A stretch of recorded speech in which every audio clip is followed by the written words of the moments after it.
ground, Santa! You've entered the United States illegally! She's so proud of her Evidence! country, He's smuggling and she's packages so across proud the of border! her. Loved her parents so much, and her parents couldn't believe it.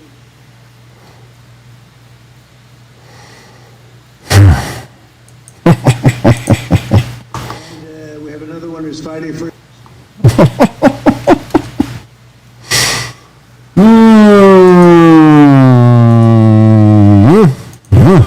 Get on the ground, Santa! You've entered the United States illegally!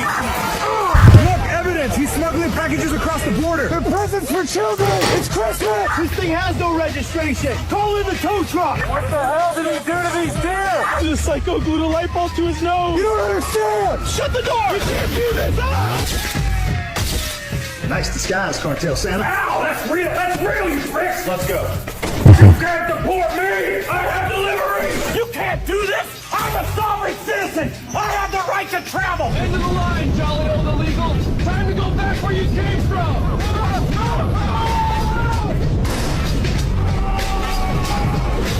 Oh, holy spirit of Christmas! I'm alive! Woo! No, no, no! No, get off me! No, get off me!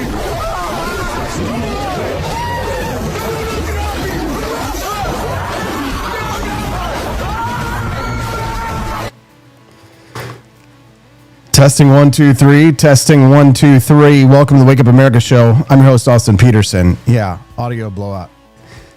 It's just there's so many gremlins. I don't want to like grab. Well, I do want to grab things and throw them and crush them, and I'd love to just. I'd love to just grab my computer and slam it against the wall right now. George Floyd waiting to call this morning. Good morning, pineapples. Looking very good and very nice. I know, I'm just pissed off. The audio stuff is giving me a bunch of crap. Welcome to the Wake Up America show. I'm your host, AP for Liberty. I turned the gain down. Hopefully everything is good now. Glad to hear it. Matt Unruh. Good morning, good morning. Welcome to the Wake Up America show. I'm your host, Austin Peterson, part-time Battlefield 6 aficionado. Add me on Xbox at NYC producer. Costco cart pushers. Anybody out there big fan of Costco? Anybody out there this morning trying to get their car start? You can't afford it because you can't afford a new one. Yikes.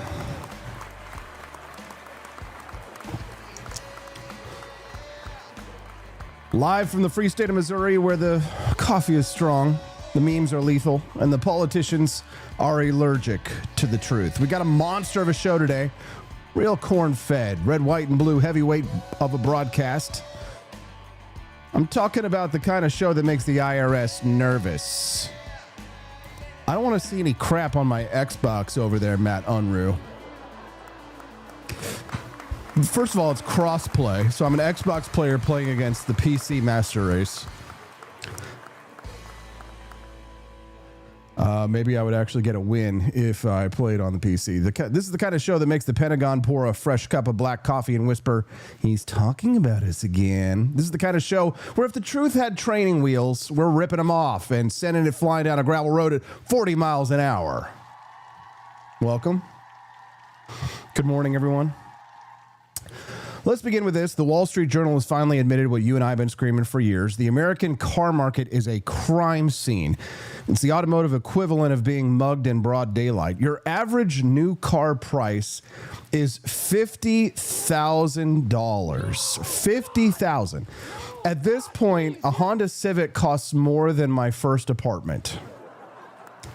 We have families walking into dealerships the way that the Romans walked into the Colosseum. Who survives? Who knows? It just depends on what the financing department had for breakfast. And consumers are finally saying the magic words. No.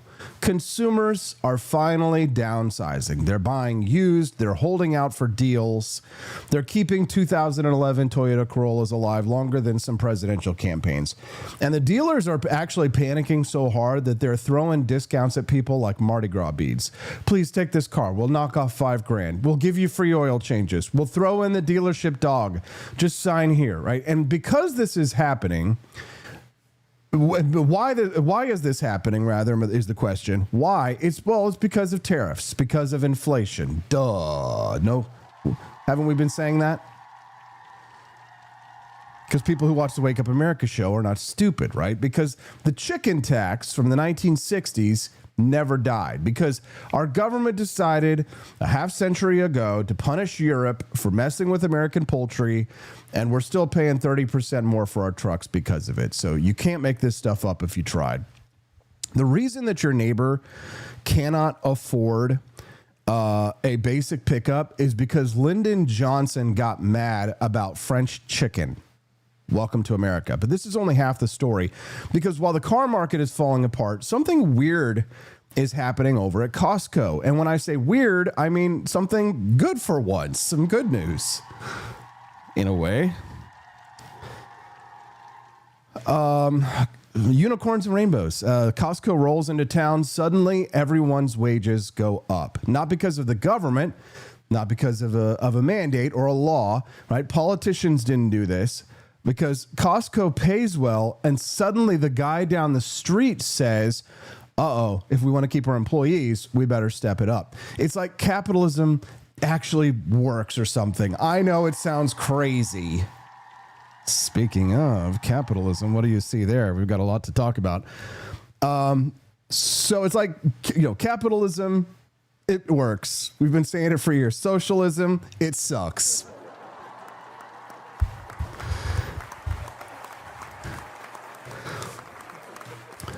Welcome, all you Battlefield 6 players. Last night, a bunch of guys, I was playing Battlefield 6 with some random team of racists, and they were, and we're this. Your mama's a hoe, that. And they were roasting me, man. They were just roasting me. And when I see how many wins do you have, and I'm like 0, and they kicked me from the group, I was like, it makes sense. I get it. I probably would have too. And then they took pity on me.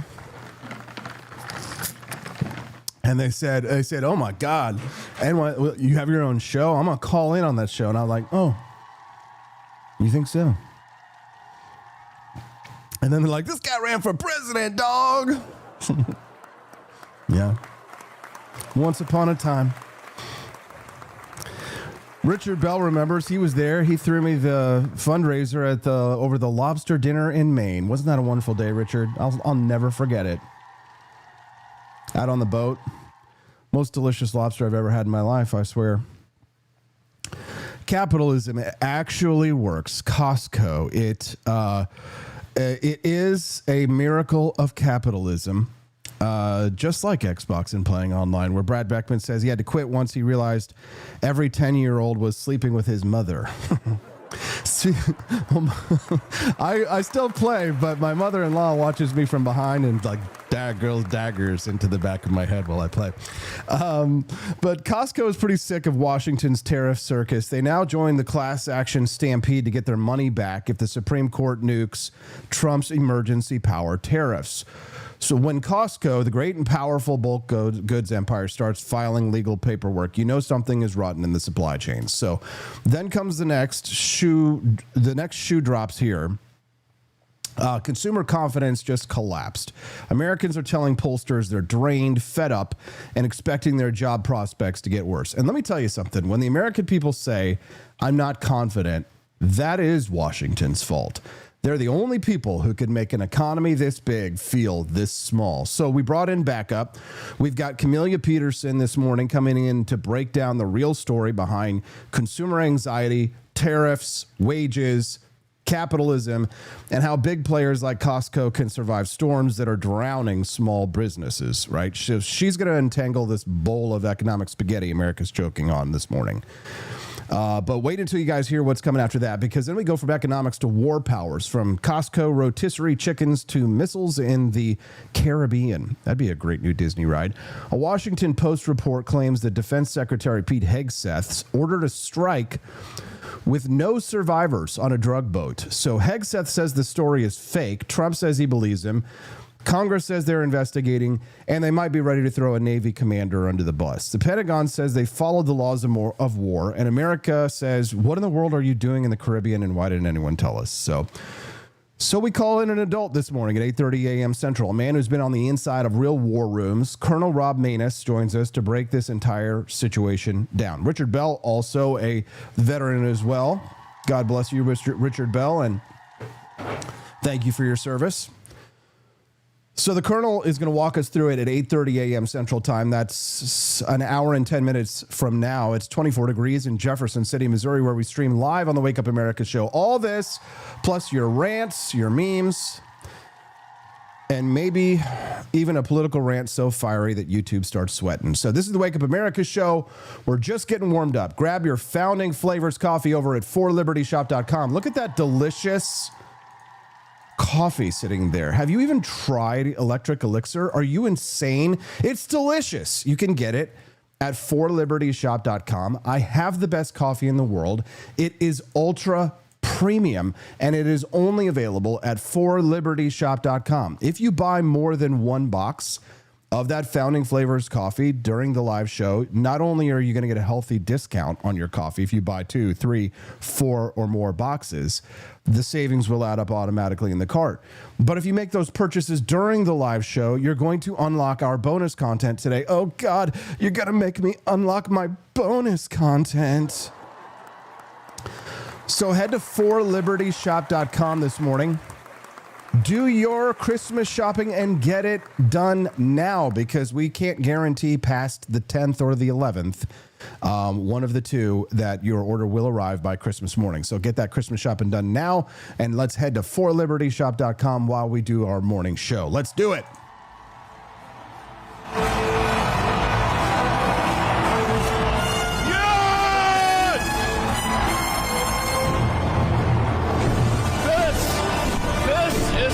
Victory feels like. Yeah.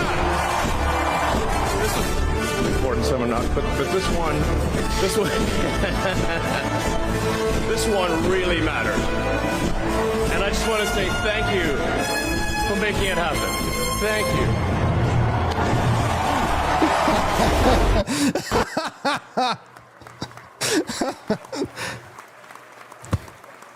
From my heart to yours. The Wall Street Journal dropped a bomb on the auto market, and it confirms what every American already knows deep down in our overstretched, overtaxed, debt-strangled soul. Cars are too damn expensive in the United States.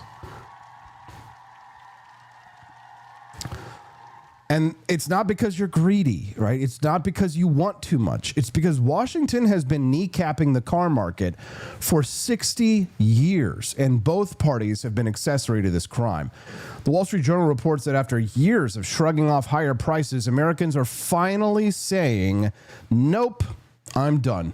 We have people downsizing their vehicles. They're stretching loans out to 7 years. They're buying used cars with 120,000 miles on them, and they're still getting squeezed. Dealers are offering discounts that they haven't offered since Obama was still lecturing America about SUVs and putting in the Cash for Clunkers program. And this is the part of this that really gets me. The industry predicted that 2025 was going to be a banner year. Deregulation, tax cuts, supply chains returning to normal. They said that America would be drowning in shiny new trucks, cheap compact cars, the works.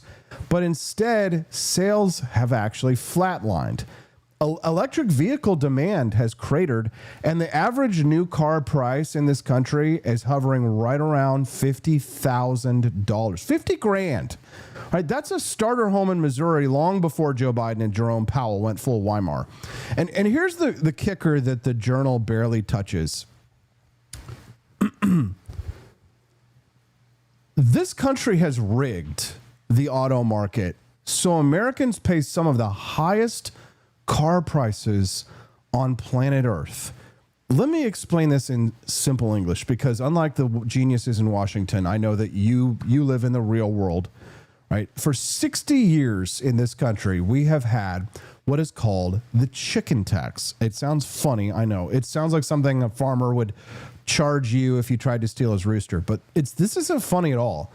This is a 35% tariff slapped on all imported trucks, vans, and commercial vehicles. 30%.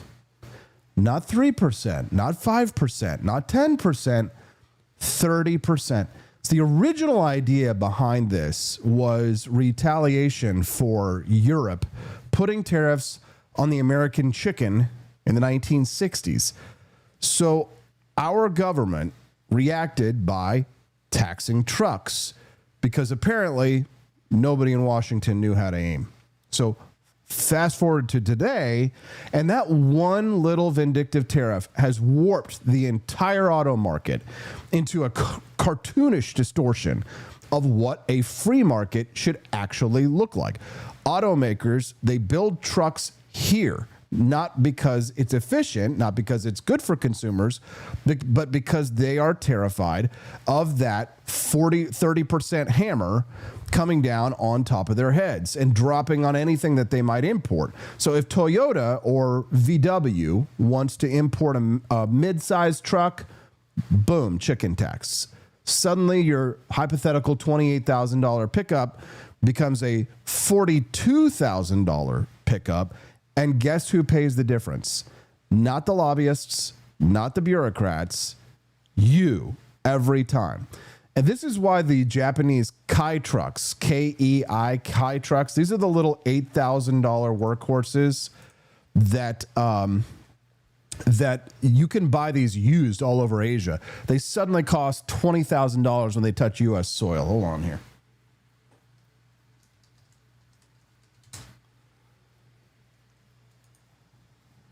You're going to need to know before you buy a K-truck. First and foremost, K-trucks are small. That means everything about them is small. The engines are small. The cabins are small. But if you get a newer one like this, you get a little bit more legroom. Here's the legroom on the newest generation versus an old generation. Most of these don't even have air conditioning. This one only has an AM radio, and there's only one speaker right here next to the driver. Also, 9 times out of 10, you're gonna have a 5-speed manual, but automatics were offered. On the doors, there's no power door locks and crank windows. The beds, however, have a trick. And you've probably seen this before, but if you haven't, all of the bed sides fold down flat, giving you a huge load area. And most of these are super huge capable. load. A lot of them come with 4-wheel drive. And most of them come with around a 350 kilogram weight rating. If you're fine with all of that, absolutely nothing can replace a K-truck. Here's the thing, like, why wouldn't I be fine with that? It should be my choice. This is America, right? But this is why, you know, your average American can't get an affordable compact truck or basic work van, or even some of the micro cars that Europeans are taking for granted. So why are Europeans allowed to buy cars that cost $14,000 and get 50 miles a gallon? Because their governments are strangling them in other ways, but at least they don't have a chicken tax choking out their entire light truck segment. You want a little Suzuki Jimmy, right? A cheap, rugged, beloved truck around the world? Sorry. Sorry, America. No. We protect Ford and GM from competition, so you get a $55,000 Bronco instead. And listen, guys, I'm not bashing American automakers. They're operating under the rules they were handed. They're smart enough to exploit the tariff wall that Washington built for them. But, guys, let's be honest. This whole system is a government-constructed price hiking machine. The Wall Street Journal article quotes an analyst warning that dealers are putting more money on the hood just to get rid of inventory. So they're begging people, please, dear God, buy this car. Why? Because Americans are tapped out. Americans are tapped out. When it comes to how much Americans are willing to pay for these vehicles, Americans have finally hit the ceiling. $50,000 for a brand new car is just too much. The auto lenders are reporting rising defaults, especially among lower income borrowers. People are paying $500 a month now and being told that the next car will be $700 a month. And they're saying, no, absolutely not. Good for them.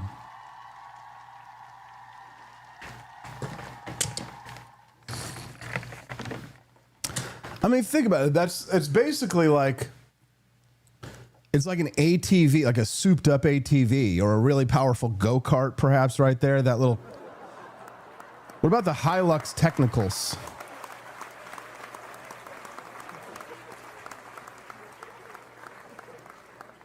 Here we go. The $12,000 pickup Toyota released and that we're not allowed to have. Oh, there we go. That's what we want. We want the technical one that has the 50 caliber machine gun on the back. Oh no, he's got a.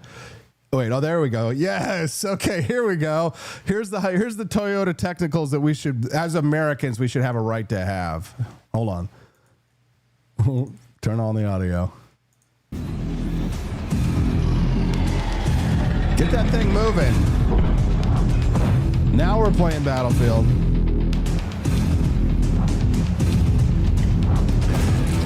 This could be us, but you playing. You and your chicken tax. Hold on. Why are we mounting semi-automatic rifles?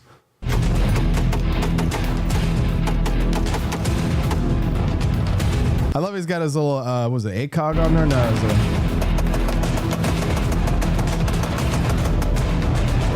all right, can we get some shots of the actual vehicles here, please?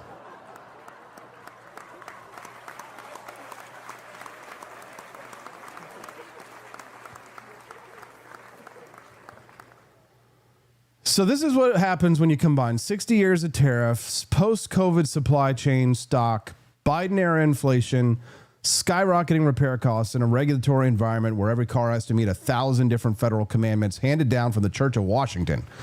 And the defenders, of course, of this system, what are they going to say? They're going to say, oh, well, but the tariffs protect American jobs. No, they protect executives. They protect executives. The average guy on the street, the average Joe, blue collar, working in these places, their jobs are not protected by the tariffs. The executives will protect themselves, but the minute they fear that there's a hint of a downturn in the industry, do you think they're not going to lay off workers or employees? No. Do you think they're going to take care of themselves? Of course they are. They're going to protect. What are these tariffs going to do? They're going to protect the incumbent firms. They're going to protect the unions, right, that deliver the voting blocks. And they're going to protect the politicians who feed off of these blocks. Meanwhile, the rest of America is duct taping the bumper back on our 2011 Corollas. So let me throw some numbers at you guys here for this, okay? The data tells the story. The average new car loan payment in the U.S., the average, just hit $736 a month. I've seen prices people are paying. You would not believe what people are paying for their monthly payments on their vehicles. They're insane, some of these prices. No, God, please, no, no, no, no. Yeah, unbelievable what some people are paying for these car payments. Hold on here. Look at this. Nissan Armada. I currently drive a 2025 Nissan Armada, the new body style. My current payments are $1,573 right now. Toyota's charging $1,573. That's how the average is $736 a month. People are paying for their car payments. us $600 a year to keep all of our functions on our 2025 Camry after we've owned it for a year.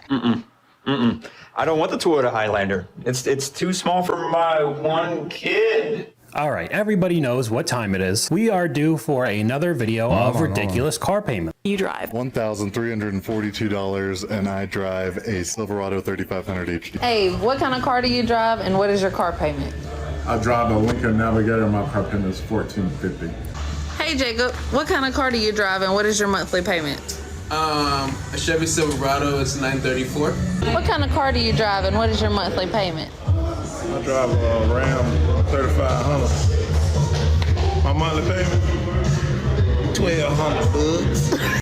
Hey, Butu, what kind of car do you drive, and what are your monthly payments? $1,200 King dollars.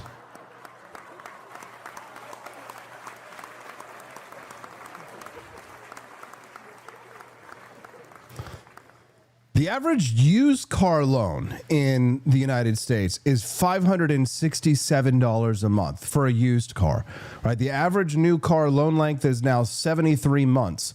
1 in 6 Americans with a car loan is underwater, meaning that they owe more than the car is worth. The price of used cars is about 30% higher than the 2020 levels, pre-2020 levels, excuse me. And the chicken tax alone artificially inflates prices by tens of billions of dollars of money that we shouldn't even have to be paying, according to analysis from the Peterson Institute. So here's my favorite part of this Wall Street Journal story.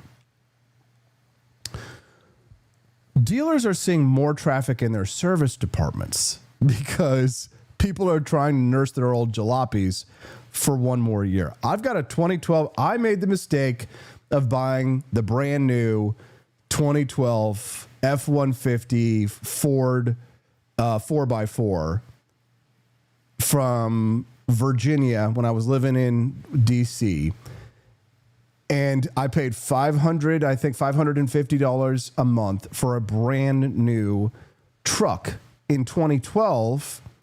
And I'm still driving that same truck. And I'm going to drive it till the wheels fall off because you think that I'm going to trade in that vehicle? Let me just tell you something right now. People stop by my house and they ask me to buy my truck sitting in the vehicle. You know that things are bad when you get random dudes who come by to install the cable and the Mexican guy wants to buy your truck from you. He's like, ooh, he's like looking at the truck like, mommy.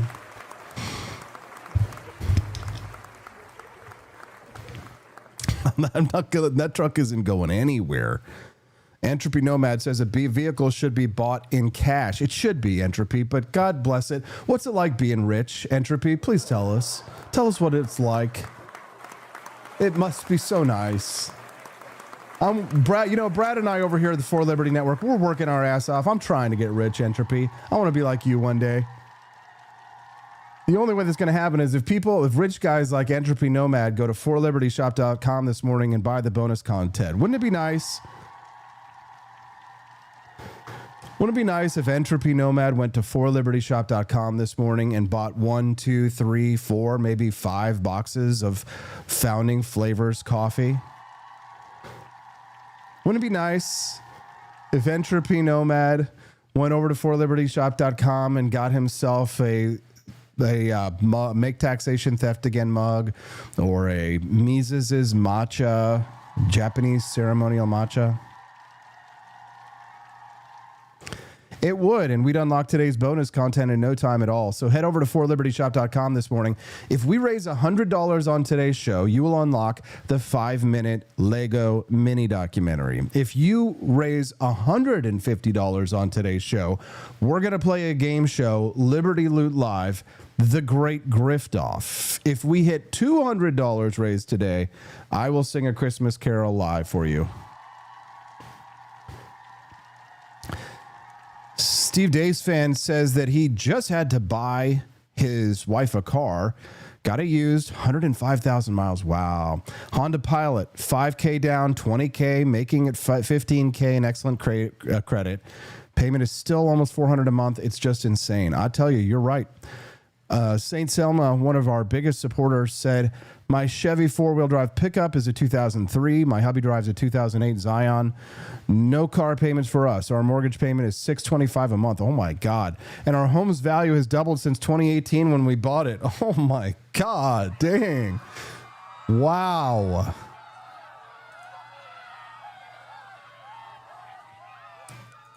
Well, it could be a lot worse. It could be a lot worse. You could be like these people. What do you drive and how much do you pay? I drive a 2023 Kia Telluride SXX Pro, and I pay $797 a month. What do you drive and how much do you pay? Currently buying, but it'll be probably around the high $700 range. 2025 Kia K4. Cool. And at the end, they showed somebody they were. Oh my God.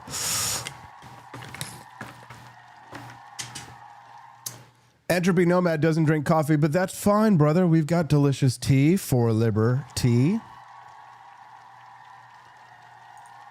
at forlibertyshop.com. If you go to forlibertyshop.com for a limited time only, we've got Martha's Mint.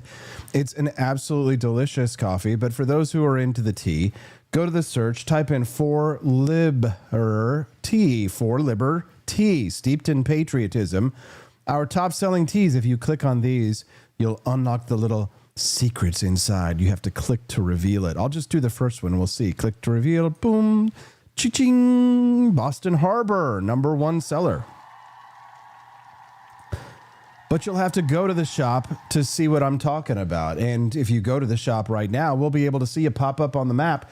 Let's have everybody head to the shop this morning and see where everybody's from on our map. If you go to forlibertyshop.com, and at forlibertyshop.com, you sign in to the site, especially, I get your email address. Isn't that nice?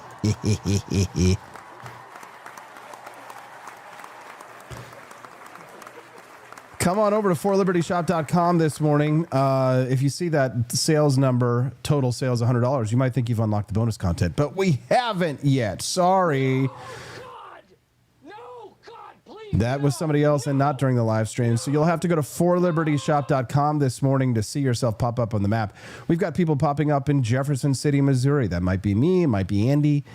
We've got people in Texas. We've got people in Southern California and all the way up to the tippity tip of Washington State.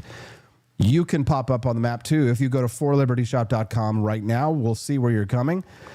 Sippin was gifted a membership by Entropy Nomad. Yes, he was. That's very kind of you to offer that, Entropy. Thank you, sir. Visit forlibertyshop.com this morning, and you guys will see that where you're popping up over on the map this morning. This is the live map where people are now hopping onto the site. If somebody throws something into their cart, this is the fun part of Shopify, which, by the way, was down on Cyber Monday for a brief period yesterday. I was pooping my pants, but it thankfully came right back up. If you come over here to forlibertyshop.com and you throw something into the cart, this is so much fun. We've got a couple of people in Southern California here.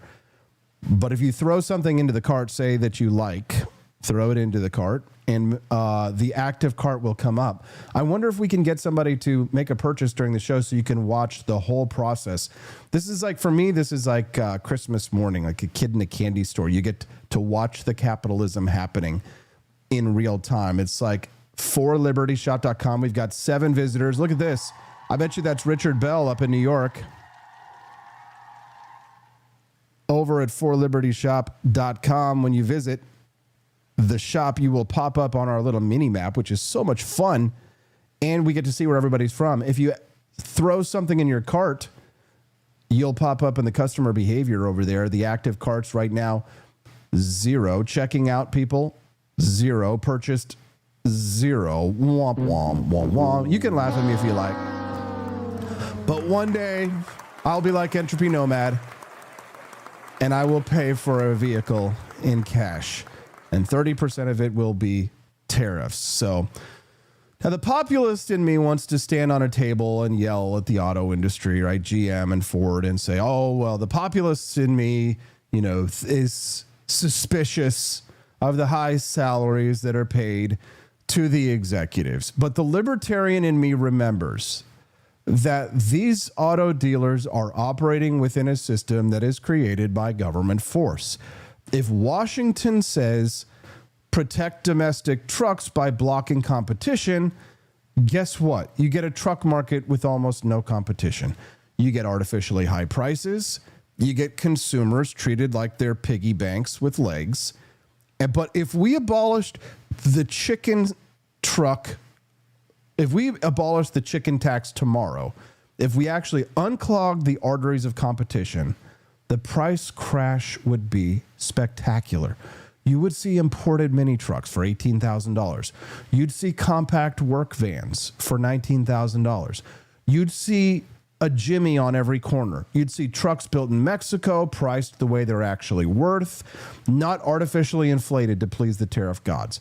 But instead, Washington is doubling down. Now we're adding more tariff layers, buy American requirements, more rules, more congressional meddling in consumer choice. And here is the irony for our populist friends on the right. The tariff system that we are told that we think is punishing China is actually punishing us and you. You pay the tax, not Beijing. You absorb the cost, not the CCP. Protectionism is the only tax where government convinces you it's patriotic to pay more. And meanwhile, the wealthy are just fine.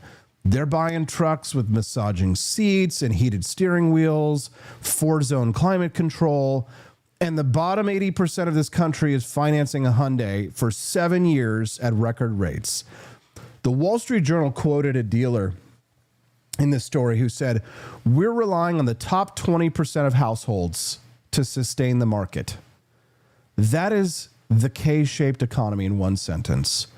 One side is going up, the other side, the rest of us, are all going down, right? I'll tell you what America needs. America needs a car buying revolution. We need to tear down the chicken tax. We need to blow up the tariff maze.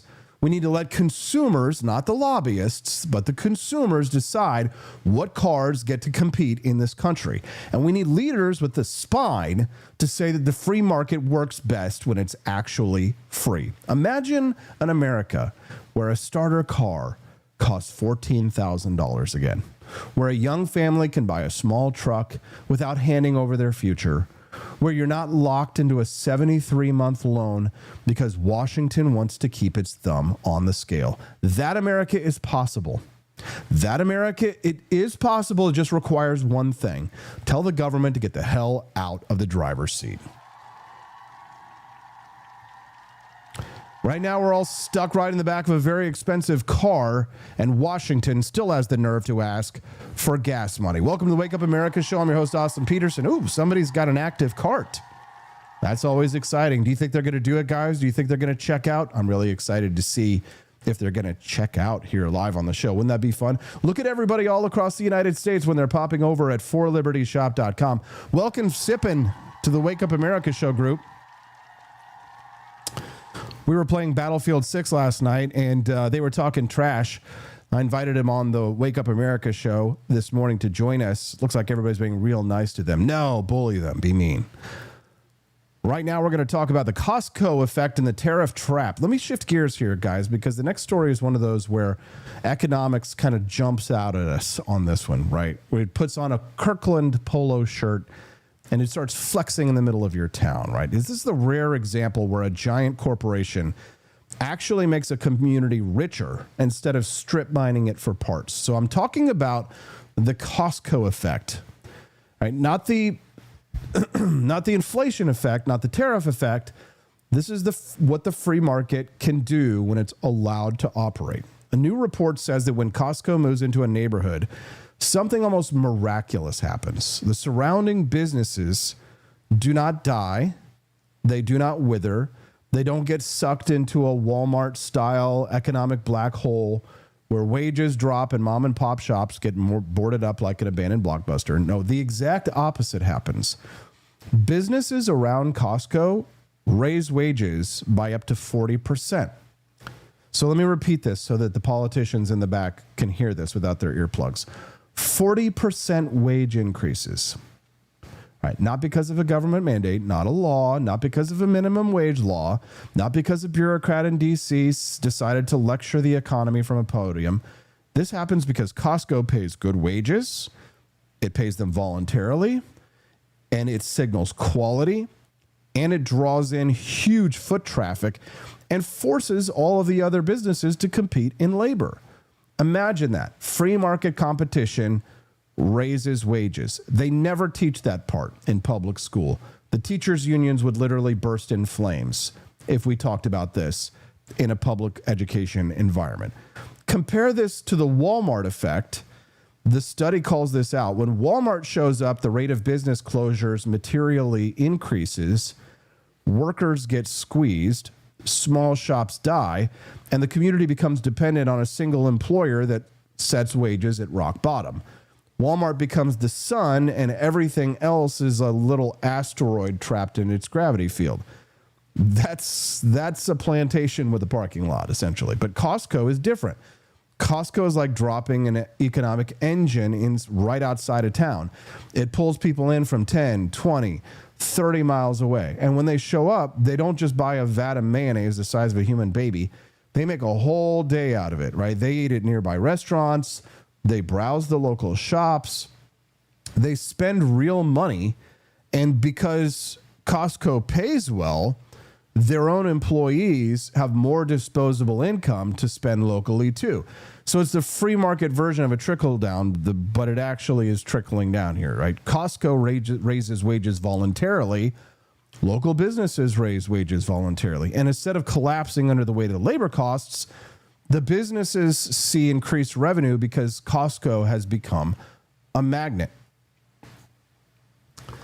And let me point this out, because this is the part that exposes the lie of central planning. Right? Costco proves that when you have real competition, real efficiency, and real market choice, people actually get richer. Communities get stronger, wages go up, and you don't have to force it. You don't have to regulate it. You don't have to threaten everyone. You don't have to pass a law. Millions of consultants don't have to get paid in order for something like this to happen. The market does it. But there's always a but. So here's the but, because Washington, of course, stomps in with his muddy boots as soon as something starts going right. Right. The second that the Costco story breaks out nationwide, the other side of this coin picks up or flips. The same Costco that lifts entire neighborhoods out of poverty and builds businesses and increases wages in its communities. Costco's now suing the feds because Costco is paying millions in tariffs under Trump's emergency powers routine. And now they want their money back from if the Supreme Court strikes those tariffs down. And I get it. I get it. And this is not Costco being greedy. This is Costco being rational. They're living in a world where Washington cannot decide whether it wants a free market or a protectionist panic room. So they're suing to create predictability. Businesses, you have to understand, businesses need stability. They need to plan ahead. They need to know what their costs will be 6 months from now, because unlike the government, right, their money is not guaranteed. There's no guarantee that people are going to want to buy Founding Flavors coffee 6 months from now. They should. I hope they will.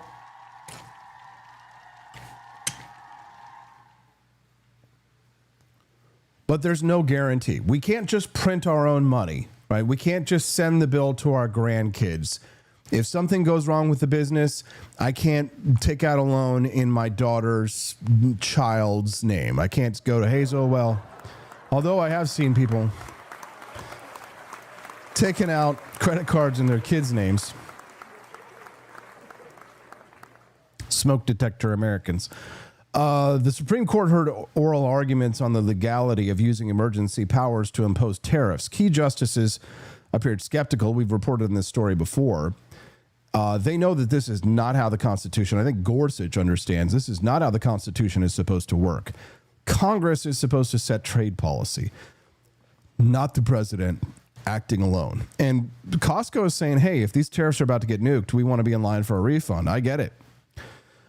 Customs and Border Protection refused to extend their filing deadlines, so Costco is pressing the legal panic button. I get it. Jimmy Joe Patty says, good morning. I picked up my mail after a month on the road yesterday. I've missed my daily Revere's Rebel Roast. It's good to be back. Good to see you, Jimmy Joe. I've got a bag of Revere's Rebel Roast coming in today. Steph793 in the chat says, I do a job that would have paid a man in the 1980s $40 an hour. I get $18 to digitize machine parts for a multi-million-dollar factory. That's a pretty cool job, Steph. Nice to see you, by the way. Welcome to the show. And Jimmy Joe Patty, welcome back, brother. Appreciate all you do for us. So Costco is suing to get the money back from the tariffs. And I got to say, I totally get it. Every dollar of those tariffs, they're passing on the cost to us. It's time for us to fight back, and it's to support the Costco effect, make that the America effect. We can do that in our communities, can't we? Let's see what's happening over in the cart. Ooh, I'm hoping that they're still shopping. You never know. We've got 2 people on the site right now.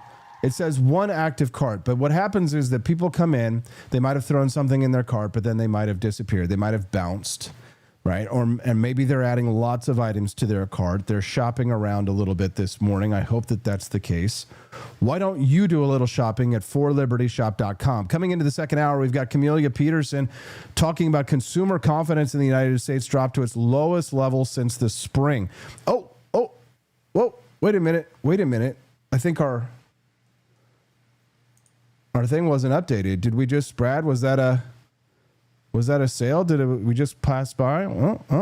Did we do it? Did we get the, we're so close to the bonus content, guys. So close. Is it 63 so far, Brad, or is it more? You'll have to count it up. But once we hit on $100, guys, that will unlock the phase 1 of the bonus content. Phase 2, it's the... Imagine bringing George Washington back to life. Just to explain that in 2025, men can get pregnant, waving an American flag might offend someone, and our government is $34 trillion in debt. But that's not all, George. We have drag queen story hour for toddlers. Pronouns are mandatory. And Harvard can't define woman. Oh. And we send billions to Ukraine but can't fix potholes in Ohio. You know, just normal modern empire stuff. I'm sure he'd be totally cool with it. Right after he finishes reloading. He didn't cross the Delaware for this nonsense, but you can carry on the fight with gear that would have made King George cry. Shop bold, shop free, shop holiday dinner. The fight over dietary guidelines is just part of a broader trend. Government at every level wants a say in what Americans eat. In recent weeks, U.S. Health and Human Services Secretary Robert F. Kennedy Jr. has promised that the forthcoming revised U.S. dietary guidelines, spearheaded by his agency alongside the Department of Agriculture, will be released in December. As the deadline approaches, holiday hosts could be feeling understandably queasy about how thoroughly food policy now intrudes on what we serve and how we eat. The dietary guidelines are revised every 5 years, and they've seen their share of controversy. In the past few decades, the federal government scrapped the infamous food pyramid, which allegedly could be making a return, and has notoriously issued poor dietary advice on more than one occasion. In the 1980s, the federal government urged Americans to shift away from saturated fats and meat and toward carbs. Under the food pyramid, unveiled in 1992, Americans were further encouraged to eat less animal fats and consume copious amounts of bread and cereal. Americans did not get healthier, and obesity rates skyrocketed. It's not as if we're suddenly eating a lot of lentils and kale, Yale School of Medicine's David Katz told the Huffington Post back in 2017. We replace the fat with low-fat junk food. Enter RFK Jr., who argues that America's food system is corrupt and poisoning Americans with hyper-processed additives. He advocates for increased saturated fat consumption, even recommending turkey deep-fried in beef tallow. RFK Jr. has pledged that the new release will be only 4 to 6 pages long, as opposed to previous iterations that have run hundreds of pages, overlooking the fact that the current version includes a 4-page consumer brochure alongside the full report. The collective backlash is already forming as we head into the holiday season, with one nutritionist predicting substantial chaos. Progressives can't decide how to handle RFK Jr.'s approach, some of which they agree with, despite still largely opposing him. All levels of American government are increasingly elbowing their way into a seat at our dinner tables. During his mayoral candidacy, New York City Mayor-elect Zohran Mamdani argued for government-run grocery stores as an answer to food insecurity and affordability. Beyond the economic folly of such an idea, government-run grocery stores would only further politicize food. A government that operates a grocery store is also a government that decides what food to stock on the shelves. While urban progressives might feel comfortable letting the Mamdanis of the world make those decisions, would they feel the same about RFK Jr., or a future similar bureaucrat calling the shots on what Americans can eat? In the past year, New York City progressives have also been busy pushing a bevy of other food-related policy initiatives. A recently introduced city council bill would require all restaurants in the city to add warnings to high salt and high sugar foods on their menus. This mandate has already been in place for larger chain restaurants in the city for years, despite scant evidence that such warnings change what anyone orders. Red states have seen their share of politicized food controversy. Various parts of the Florida government are unable to decide whether they advise for or against raw milk. Florida, Texas, Alabama, and North Carolina, among other states, are also attempting to ban lab-grown meat products from being available to residents. Several years ago, celebrity chef Jose Andres declared, "Some of life's greatest bridges are built over simmering pots and shared plates. We open possibilities for understanding that transcend political divides." In 2025, it seems even a shared plate can't escape the reach of politics.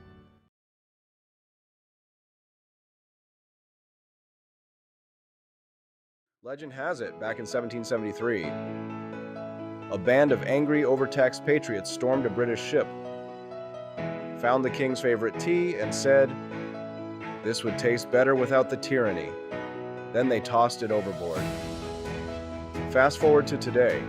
That revolutionary spirit lives on in Boston Harbor Black, the boldest brew in the 4 Libert tea lineup. It's dark, it's smooth, it's unapologetically American, just like the folks who drink it. Whether you're sweetening it up on the front porch or drinking it straight like a Minuteman before battle, this isn't tea for royalty, it's tea for rebels. No fake flavors, no corporate slogans, just a cold glass of Don't Tread on Me in liquid form. So skip the woke iced tea aisle and stock up on Boston Harbor Black at 4libertyshop.com. Because when the heat's rising, the least you can do is drink like a patriot.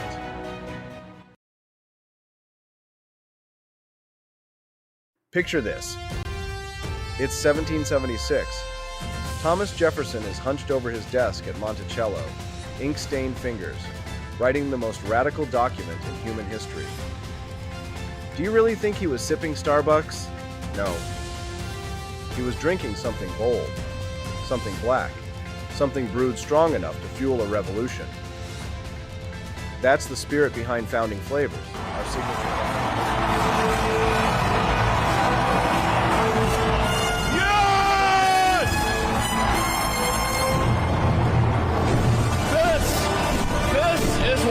Victory feels like. Yeah! This is an important seminar, but this one, this one really mattered. And I just want to say thank you for making it happen. Thank you.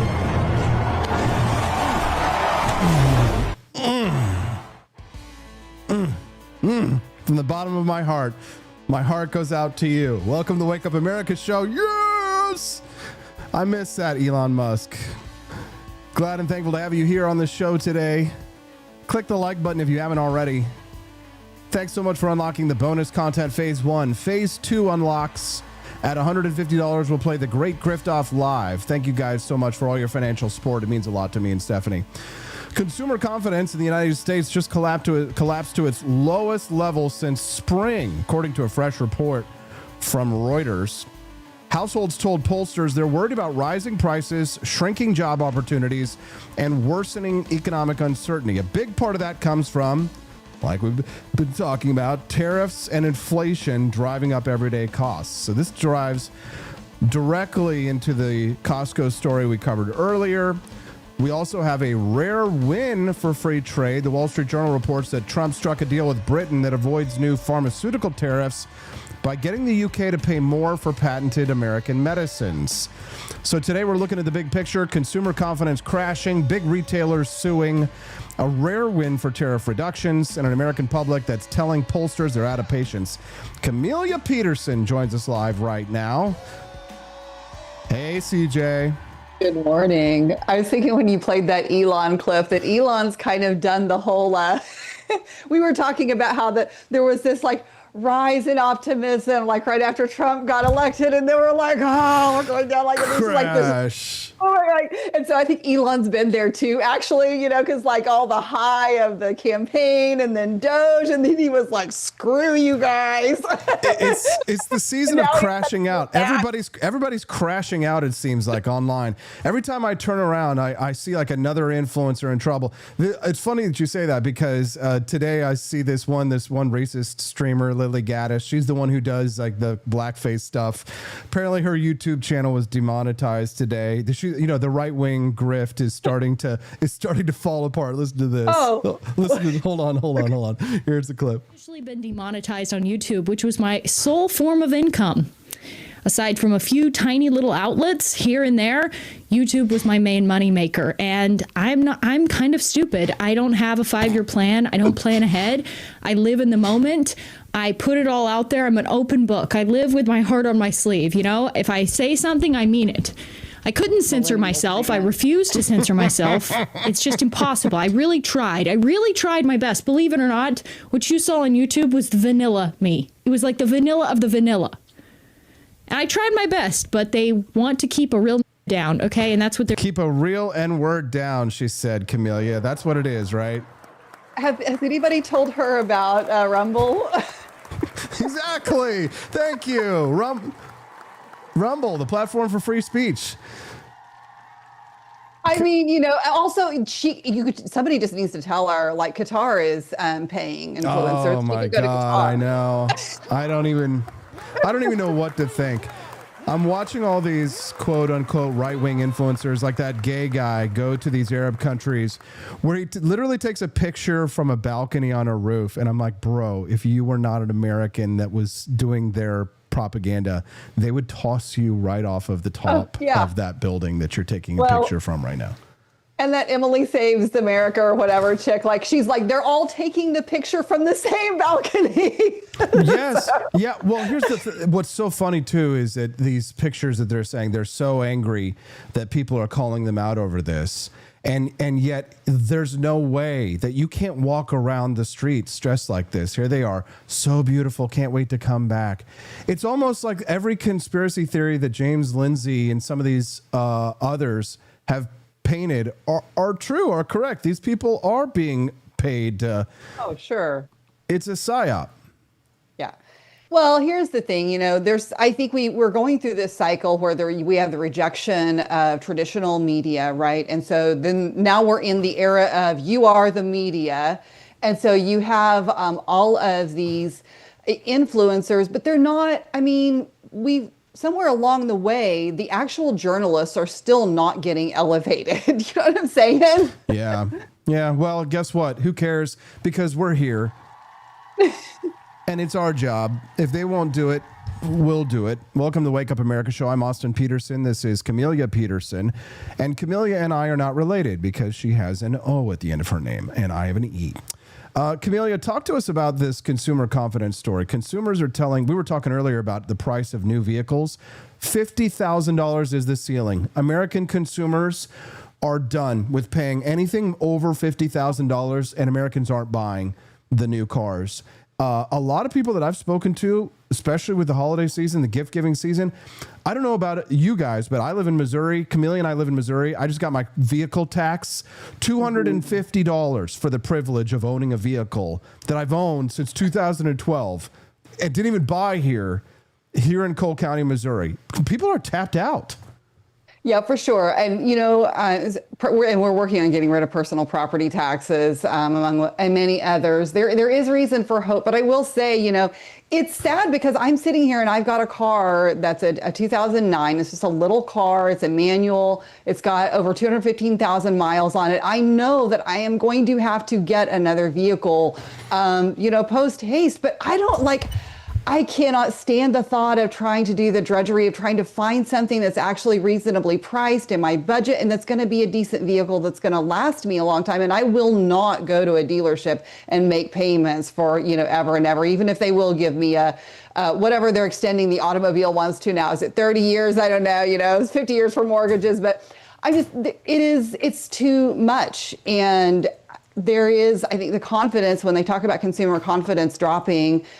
I think there's probably a lot of factors involved there. Sometimes perception is more important than reality. Well, all the time, perception is more important than reality, right? Because the truth is that, the right may be the facts don't care about your feelings part of the country, but they feel like they can't afford things. And whether or not that's because they're not budgeting, or maybe it's because they actually are struggling because of very real things like skyrocketing housing and vehicle prices. Because, you know, we were talking about this vehicle price rise, gosh, what, 2 years ago? And it's not getting better. So, I mean, that's a real issue, is that we kind of seem to keep going up, but we're not like coming back down, except for gas prices. We do have gas prices coming back down. I am grateful for that. Gas below, if gas can hit below $2, that's fantastic. But, you know, it is, I don't think people are feeling that it's any better. And I think probably the most telling statistic over the last couple of years has been that, that debt is rising and savings are declining. And so that's not sustainable. And so I don't, you know, people's spending habits may not have changed drastically, but you can't maintain those spending habits if you're continuing to go further into debt. And we're looking for ways to keep people in debt. That is terrible. That is not the answer. How much of this do you think is psychological versus material? Do you think people are feeling poor because they're poor, or maybe they've just lost faith? I think I do think that there is a definite psychological element with the perception of everything, because I don't know if you've been seeing, there are more and more articles coming out lately that I really do empathize with, in that they talk about how people are like, oh, you know, things are so much more expensive these days and we have it so much harder. And honestly, I think that people are getting sick of Gen Z constantly griping about everything, because here's the deal. Like your house now that costs so much more. Well, your house in the 50s or 60s was, you know, 1,300 square feet.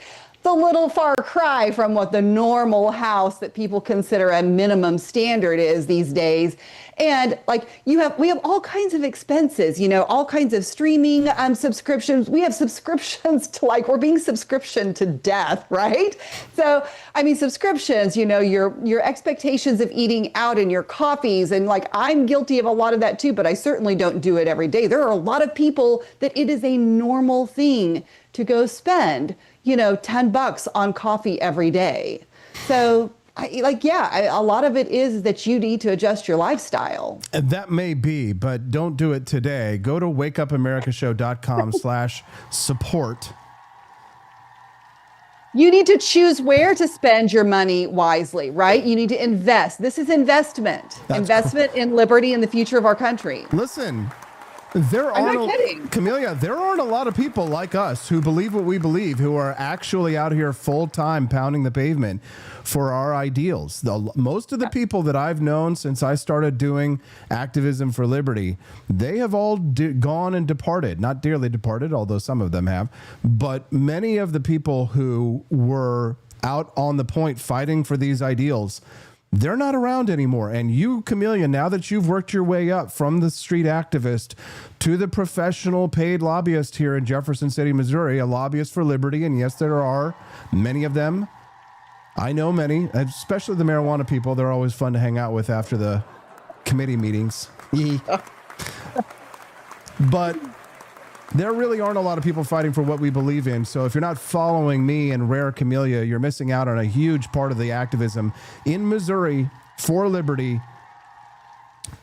Emily is not going to save America. You know, the Qatar trip, going influencers, that's not going to be what saves us. For sure. So one of the themes of this conversation that we're having about the American economy is that the tariffs, because my theory is, and maybe I'm biased. No, I'm definitely biased. My theory is that things really started to fall apart when the Liberation Day tariffs were announced. Yes. Because it was at that point when even Trump said he had to walk back a lot of them because people were getting a little bit yippy. Because the entire American economy is undergirded by our capability to be able to get things from overseas quickly, not just because people want cheap Chinese crap, but because you have to have pig iron in order to take that slag and turn that slag into materials. Andy Opperman, watching the show live from Jefferson City, Missouri, job creator here in Missouri. has to buy slag on the open market, can't always buy the American thing, creates jobs here in Missouri. People just don't seem to understand these tariffs. They wreck everything.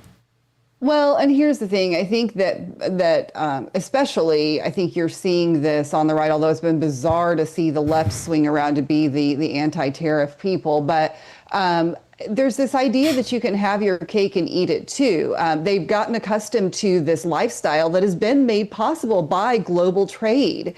And now they want to say, nope, we're going to do everything here. And, you should just buy American. Suck it up, Buttercup, and buy American. And you cannot, we just literally cannot maintain our current lifestyle with the choices that we have by shutting ourselves off from global trade or making it so detrimental that we end up harming ourselves by what we do to American businesses, which is what you saw with that Liberation Day. It was the business owners who were there was just an outcry among business owners after that happened because they were seeing it in real time come in on their expenses. And it's just, and they know it's not sustainable, which is why you see, Costco is not the only one suing over the tariffs. There are dozens of companies who are suing over this, but they, clearly they are a giant, in retail. So they get a lot of the attention and a lot of people love Costco, right? Yeah. Here's the thing. I didn't even know how powerful Costco was to local economies because I was reading in the Wall Street Journal this morning about how when a Costco comes into a community that all of the other employers nearby have to raise their wages in order to compete with Costco's labor. Yeah. And people who come to Costco will come from 10, 20, 30, 40, maybe 50 miles away. And then they make a whole day trip out of visiting Costco. Yeah.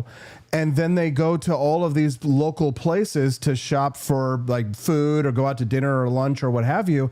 So a Costco is like a mini economic engine that goes into these towns.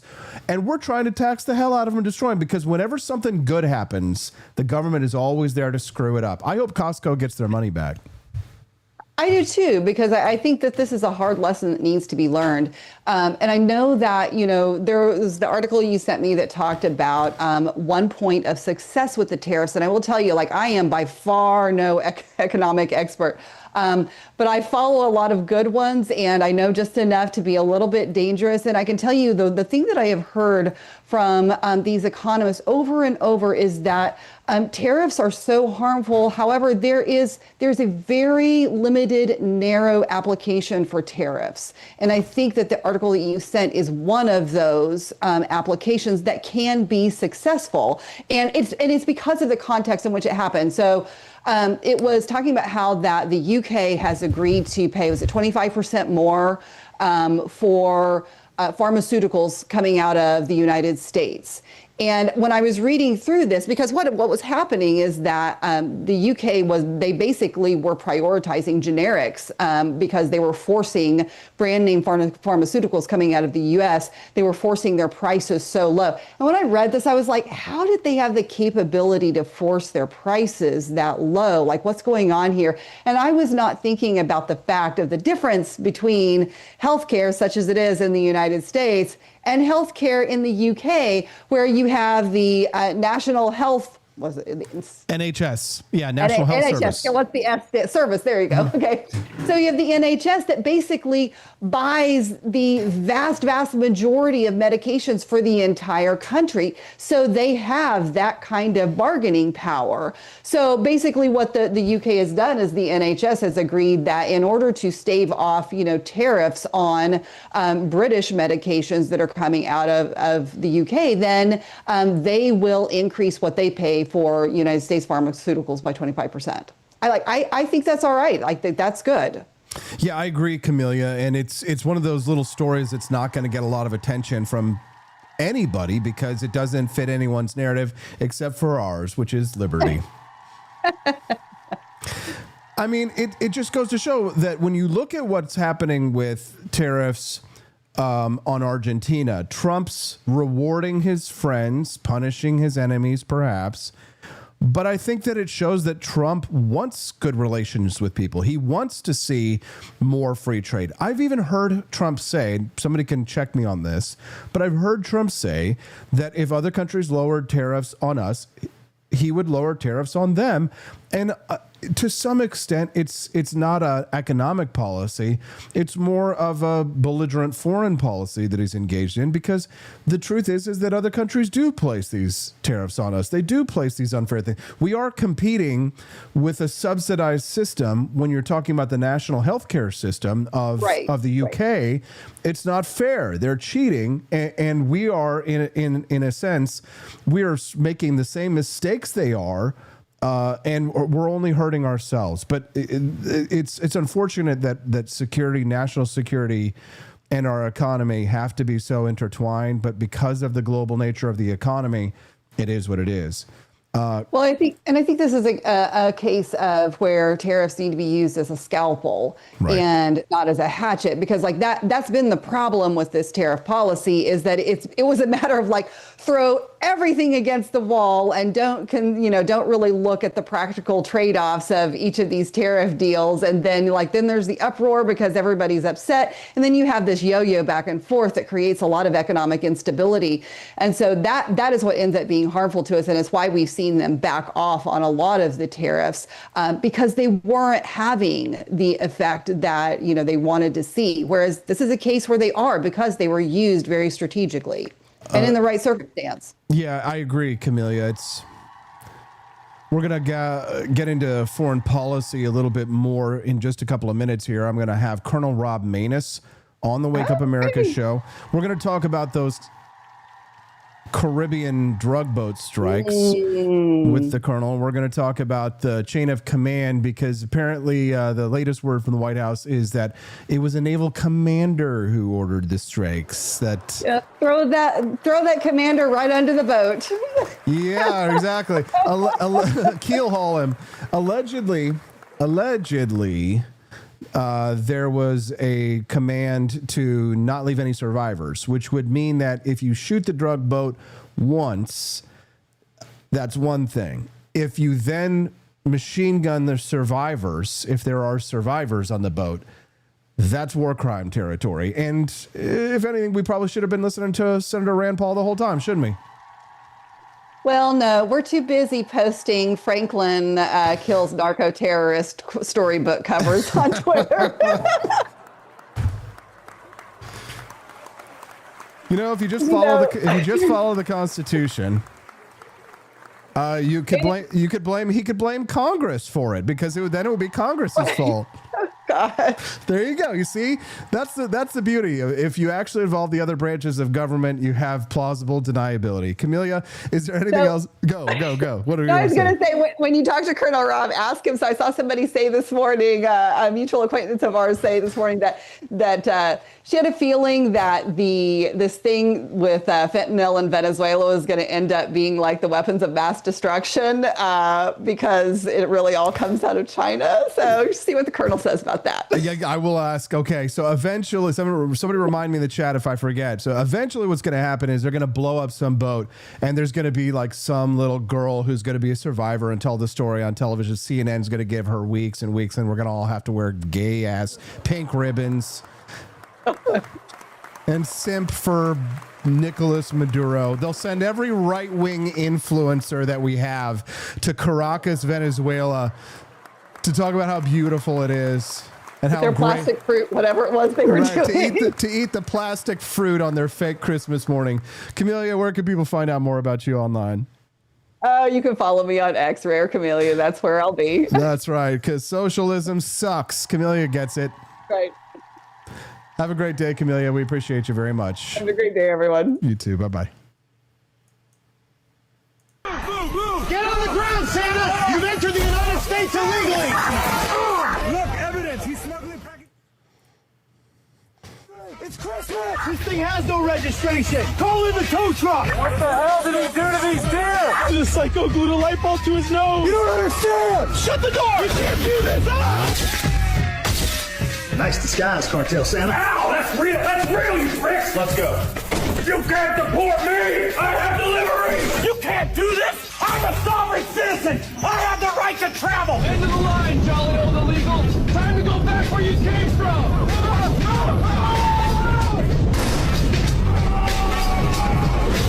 Oh, holy spirit of Christmas! I'm alive! Woo! Get off me!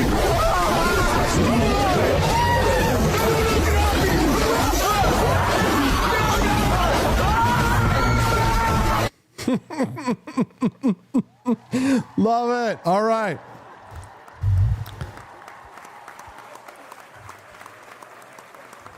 We'll be right back. We're going to Colonel Rob Maness. Thanks for unlocking the bonus content, guys. Only $30 more and we get to play the game show at the end of the show. $30 more is all we've got to raise.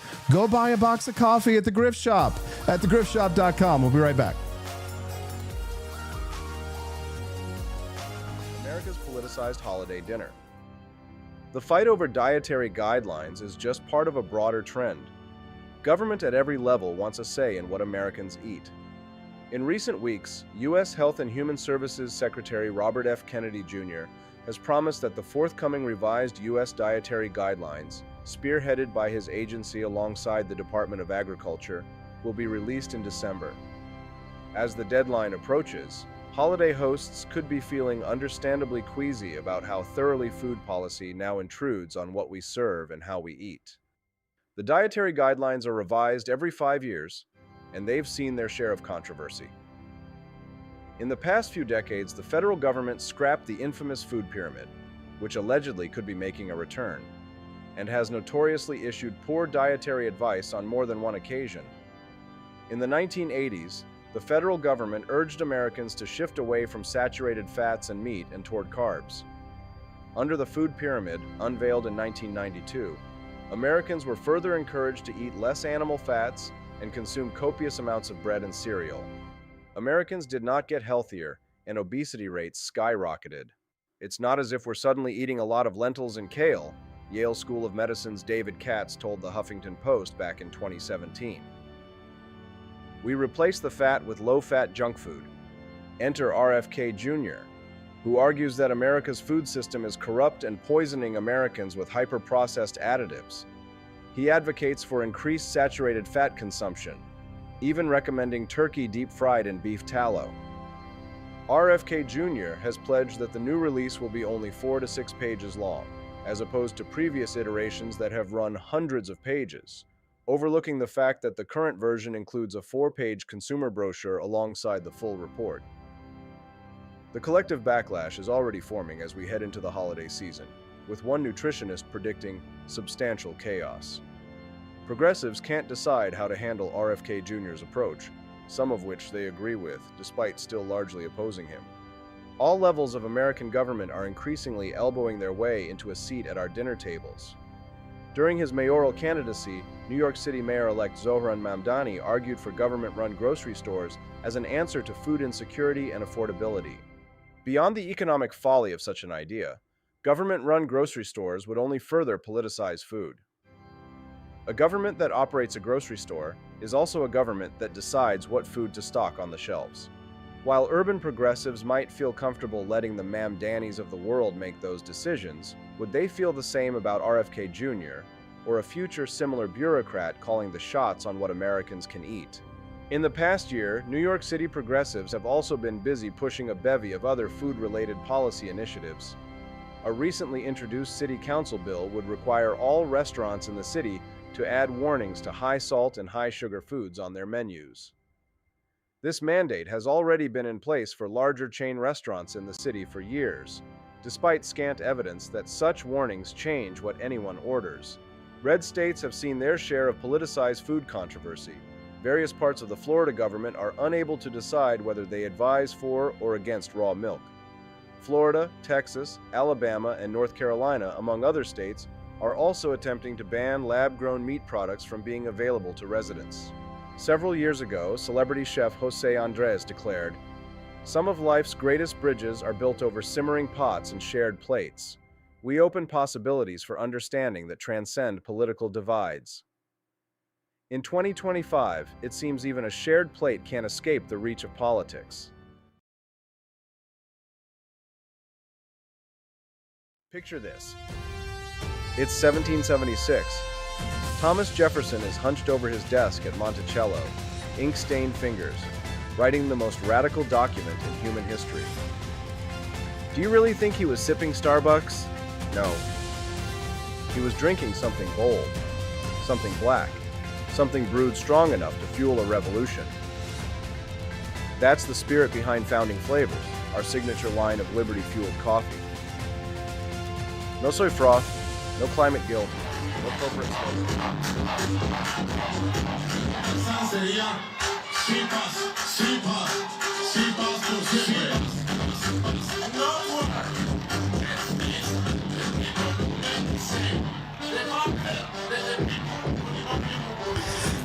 I think I could feel like I could be an interventionist and invade Venezuela just for that video of Nicolas Maduro dancing alone.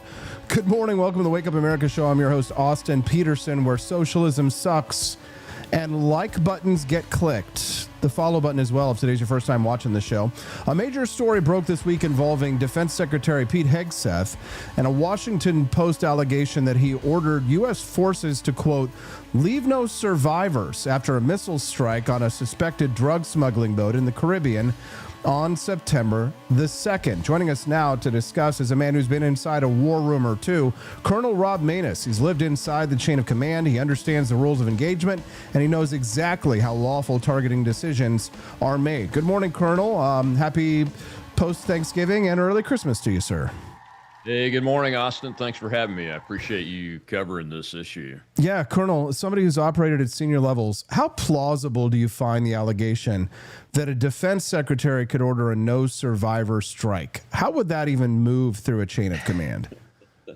Well, it wouldn't. It wouldn't. The military term is give no quarter, and that's actually explicitly against the law in the laws of armed conflict that the United States follows, and it's explicitly stated in the manual of laws of war that the Department of War actually uses in the targeting approval process. So it wouldn't make it very far. Now, that doesn't mean that there wasn't a valid military objective that includes eliminating the human beings that are operating the vessel. That is a totally different type of order.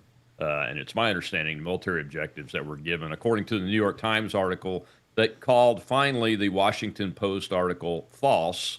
I think the Times article came out either late last night or early this morning. I just had a chance to look at some of it. It said that it appears the military objectives were to kill the operators of the vessel, destroy the vessel, and destroy the drug cargo that was on the vessel.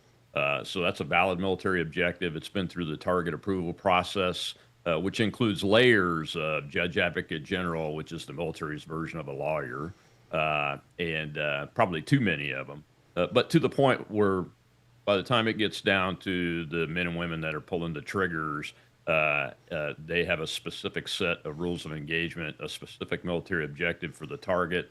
They understand what the target looks like, and they have a requirement to positively identify that target to ensure that they don't hit the wrong target. So you can shoot them, but you can't finish them off. Oh, no, you can finish them off, but you can't give an order that says give no quarter, which means eliminate everybody no matter what the circumstances are. That's not how the laws of war work. As a matter of fact, like I said, that's illegal and against the laws of war that the United States follows. But you can have a valid military objective that kills the human beings that are operating the target. And you can continually reattack that target until those military objectives are achieved. And that's exactly what was done.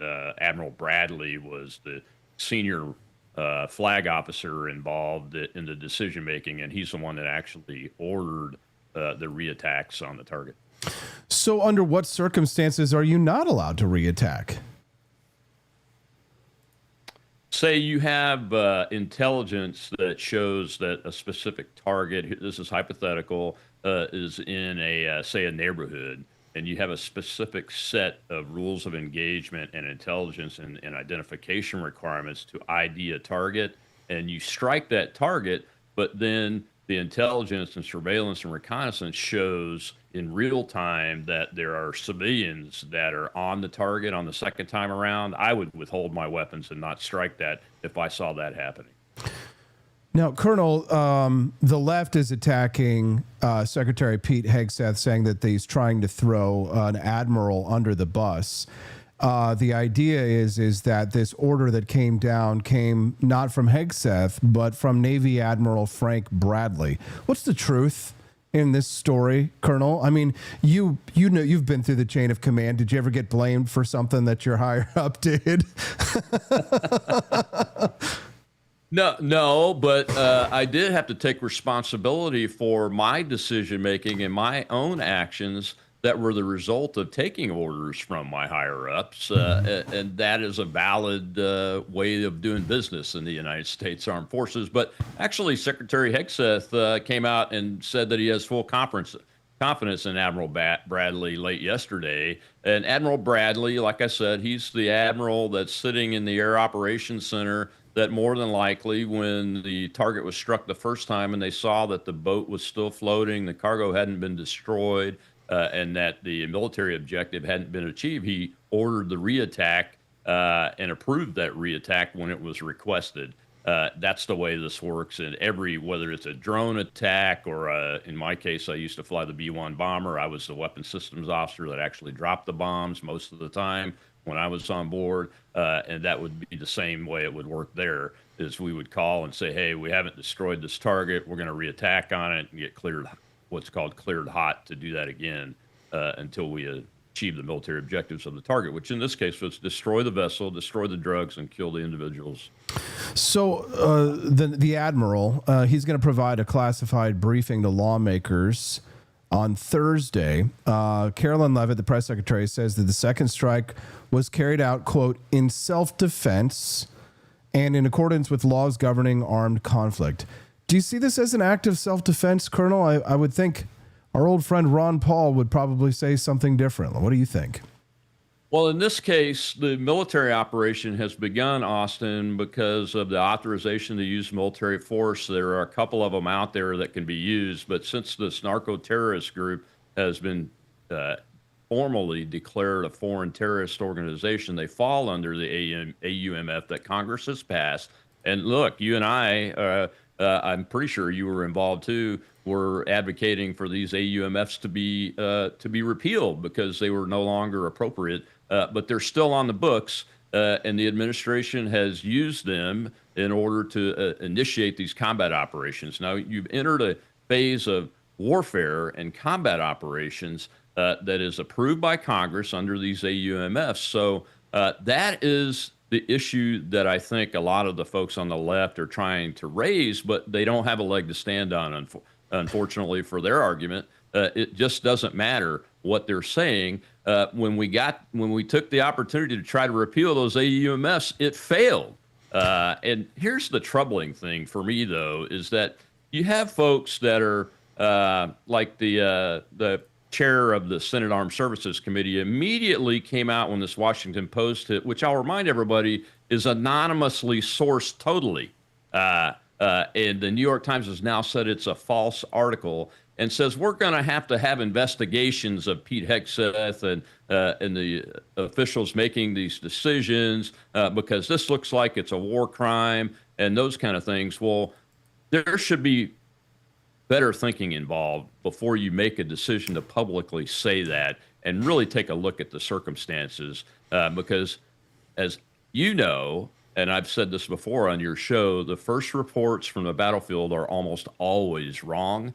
And that's the case here now that we know this is a false article out of the Washington Post. This whole call for investigations of war crimes and those kind of things, they should walk away from those because the situation is really, this is normal, legal, appropriate operations for a military operation under an authorization to use military force.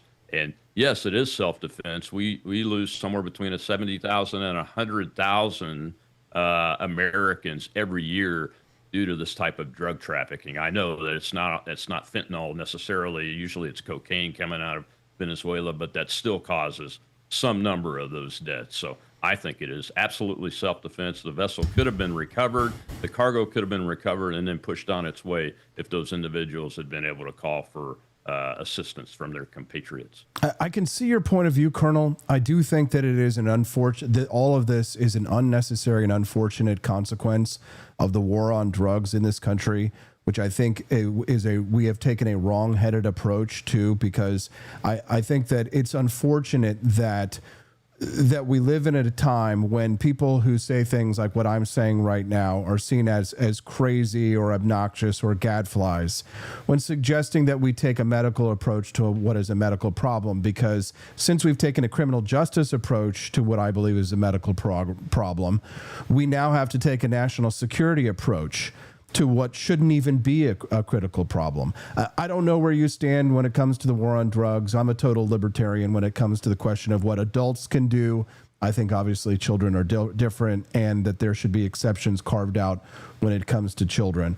But Senator Rand Paul's still fighting the old libertarian fight on this. He says that the potential incursion of the United States into Venezuela, and that these strikes, they should not go forward without more congressional approval, more than an AUMF, especially if it is an act of war. His argument is that this constitutes an act of war and supersedes the president's executive authority for taking these kinds of attacks. They call it an act of war. They use the fentanyl as the way to say, oh, well, it's a poison, and therefore, since they're using poison and bringing poison into this country, we can now classify them as terrorists under this. It all seems like an excuse to do what the president wants to do already. Colonel, how do you respond to that? Well, unfortunately, Senator Paul is really conflating two issues, and I separate them out. One is the issue of attacking the drug vessels on the high seas, which is from a foreign terrorist organization that are killing Americans once that cargo gets here, and that is well within the realm of, I don't even personally think it needs an AUMF, to be honest with you, because that's within the realm of the Constitution. And the powers of the executive branch and the commander-in-chief powers that the president holds. However, he does have an AUMF, and they did declare the organization a foreign terrorist organization. Now, what does that open up?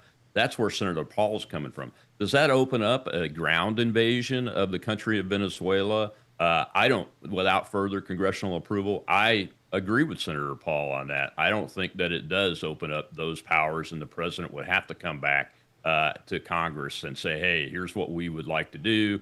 Here's the threat. And this is our hemisphere. This is, in my opinion, this would be an appropriate use of the American armed forces to actually protect us instead of protecting some country somewhere or some border somewhere that doesn't really matter to the United States citizens. No, that's just my opinion. I get it. It's just I try not to. The ground invasion piece of this, I think go ahead. Senator Paul is correct on. The president would need to come back to ask Congress for a declaration to be able to conduct that type of operation. Does that mean that he doesn't think that he can do raids and those kind of things because he's got the AUMF and he's declared them a foreign terrorist organization? No, not necessarily. He may do some air raids and maybe even a special operations raid under that type of auspices without asking for a declaration to do a ground invasion. I don't mean to sound too black-pilled, Colonel, but I don't think the president of the United States is going to ask for a congressional authorization if he decides to attack Venezuela. As a matter of fact, I don't think that any president is probably ever again going to ask Congress for authorization to do whatever they want with the military, other than to ask them for the money to do so. And of course, the Congress is going to do that because everybody wants to support the troops. But isn't that, and I think I can understand why, Colonel, and maybe you tell me if I'm right or wrong with this, but once we entered into the United Nations and you have to pass declarations in the United Nations in order to go to war to do certain things, and we're signatories to these treaties, there's no incentive, because once you have to go and beg the United Nations for permissions to do anything if you want to actually declare war. So presidents just don't do it, and Congress is so weak they're never going to call for that accountability. So do you think the president would try for an act of war, to get an act of war from Congress? What's the incentive for him to even do so? And isn't this all laid back at the feet of us joining the United Nations? Well, I don't disagree with you.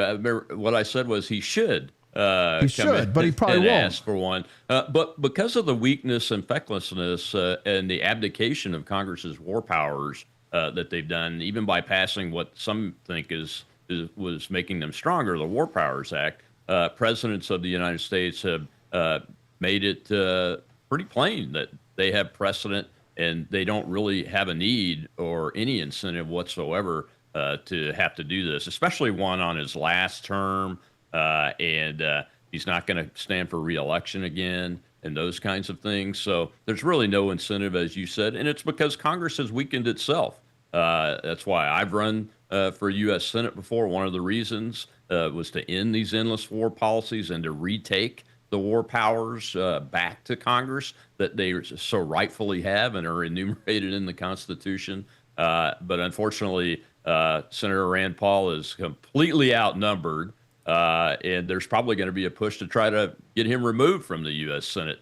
More than likely, it seems inevitable that might happen, and might be a very serious push to do that because of his thinking on issues like this. But that doesn't mean we shouldn't continue to try to get people elected that are willing to step up and say, look, we need to take these powers back, because if we do not, then some president someday is going to get us into a worse position than presidents have already done. And we've been put in some pretty bad positions and lost thousands and tens of thousands of American kids on battlefields that we should have never been on. Amen. Colonel Rob Maness, we're so thankful to have you joining us live this morning and to be able to get your insight on this.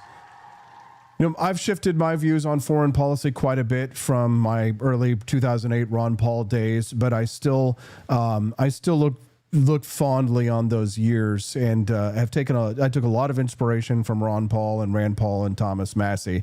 It is a shame that the Tea Parties couldn't have been the lasting movement that we really wanted, but we play the cards as they are. And I think that a lot of military commanders, and I think Donald Trump and others, they see the world for how it is as well. And we can have our ideals and our principles, but we also have to live in the real world. I imagine you probably agree. I agree, and that's why I voted for Donald Trump this administration, because we have to see things the way they really are and take the appropriate action according to the real world. You can't just stand on principle, because, as you know, that ends up failing most of the time. Amen. Colonel, where can people find out more about you? You've got a show as well you want to share with our audience?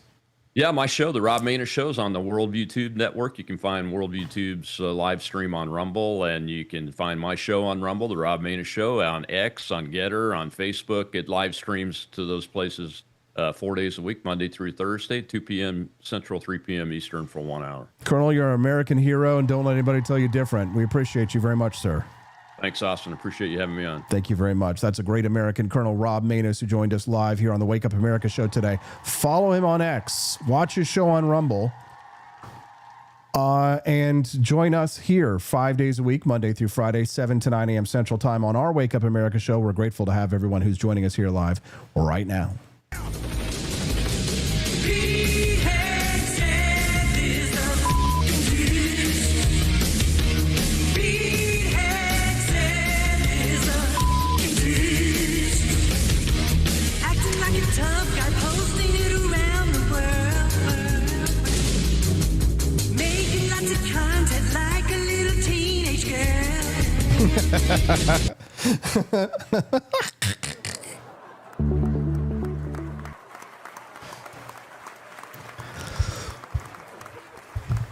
Who was it that recommended that we play the Pete Hegseth South Park clip there?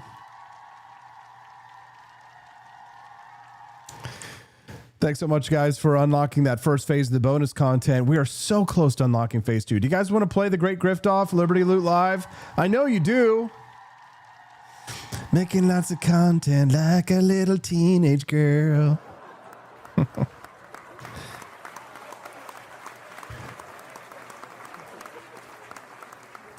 If you go to forlibertyshop.com right now, you can get 15% off anything during the live show if you use the coupon code that Brad created for you, but it's only good during the live show. It operates like this.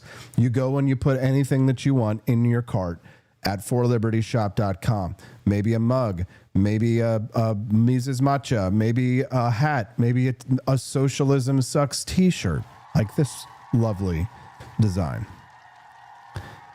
And when you go to forlibertyshop.com and you make that purchase, once we hit another $30 raised, we will unlock a game mode, and this will turn into a game show. So all we have to do is raise another $30 in the next 10 minutes, and the game show mode unlocks. The making lots of content, posting like a teenage girl. Yeah, that was funny. Highway to the danger zone. Dun, dun, dun, dun. If you go to forlibertyshop.com, you'll have for a limited time the opportunity to buy our delicious Martha's Mint. Check out the latest product drops. Brad literally just made this one, a nice keep calm and carry on with the grenade. And maybe for Camellia, she might like the keep calm and defend freedom shirt. You can get those at forlibertyshop.com. That's the number 4libertyshop.com. You can buy one shirt and unlock phase 2 of the bonus content. If we, for some reason, somebody decides to go to forlibertyshop.com and spend $80 for whatever reason, which does happen. There's many times when people have bought orders with more than $80 of products in their merch. It happens when it does. It's a beautiful thing. 'Tis the season of giving. Fa la la la la la la la. If you have a little child in your life, you can still get the Calvin the Coolest President and Grover the Note President delivered to your front doors with no worries about shipping. Amazon is our book publisher. So if you want something that's going to be guaranteed to get there and you're running out of time and you're running out of ideas, just get a couple of copies of our children's book over at forlibertyshop.com. Throw a bunch of items in your cart, like the Keep Calm and Defend Freedom shirt that Brad literally just dropped. Keep Calm and Defend Freedom, and the Keep Calm and Carry On t-shirt with the grenade. I like that one, nice and violent imagery. American Gamer. I like that one. Brad, did you make that one? That was really good. I want you to do as I tell you. Well, that's scary. Also, our Javier Malay in Spanish and in English. 2-day shipping at forlibertyshop.com. 2 days for our children's books.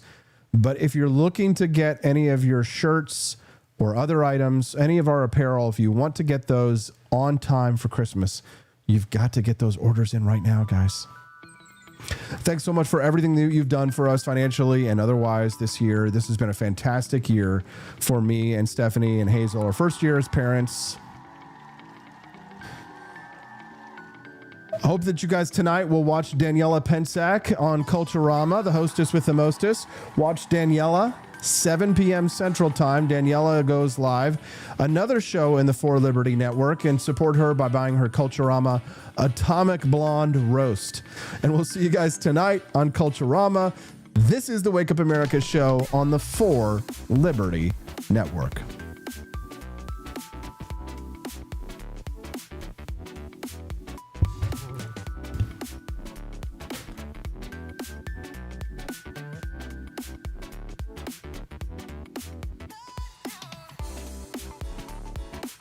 America's politicized holiday dinner. The fight over dietary guidelines is just part of a broader trend. Government at every level wants a say in what Americans eat. In recent weeks, U.S. Health and Human Services Secretary Robert F. Kennedy Jr. has promised that the forthcoming revised U.S. dietary guidelines, spearheaded by his agency alongside the Department of Agriculture, will be released in December. As the deadline approaches, holiday hosts could be feeling understandably queasy about how thoroughly food policy now intrudes on what we serve and how we eat. The dietary guidelines are revised every 5 years, and they've seen their share of controversy. In the past few decades, the federal government scrapped the infamous food pyramid, which allegedly could be making a return, and has notoriously issued poor dietary advice on more than one occasion.